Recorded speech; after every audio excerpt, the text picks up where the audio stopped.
অনেক আতেল, গাঁজা সেবক,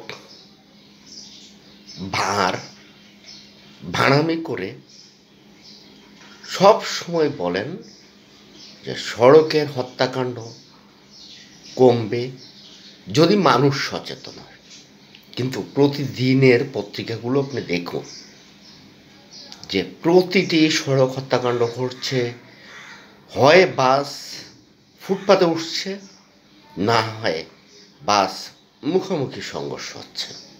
তো বাস মুখোমুখি সংঘর্ষ হচ্ছে, ফুটপাতে উঠে মানুষ মারছে, জেব্রা ক্রসিংয়ের উপর মানুষ মারছে।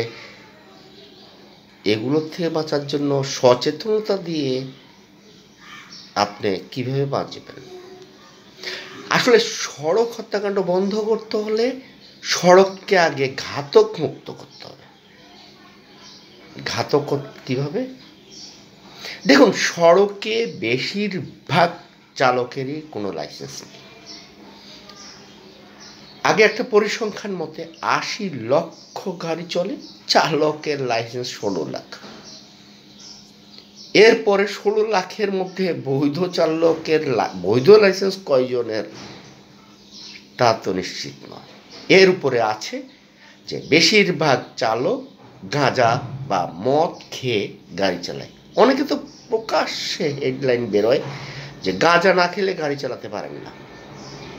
ওই আতেল, গাঁজা সেবী আর ভাঙার, তারা কি এসব সংবাদ দেখেন না?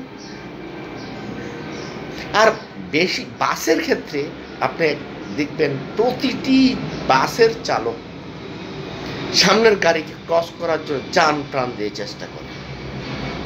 সামনে কে পড়লো কে মরলো দেখার বিষয় নেই। কারণ সড়কে বছরে ২৫,০০০ মানুষ হত্যাকাণ্ডের শিকার, ৮০,০০০-এর উপর পঙ্গুত্ব বরণ করছেন। মাত্র একজন ঘাতকের সাজার নজির নেই।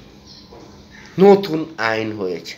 আচ্ছা, আপনাদের বলছি, নতুন আইনের কোন ধারা অনুযায়ী সড়ক হত্যাকাণ্ডের জন্য বাসের পরিবহনের মালিককে ধরার বিধান আছে?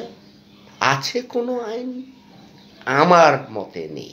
কারণ আইনগুলো তৈরি তারাই করেন যারা গাড়ির মালিক।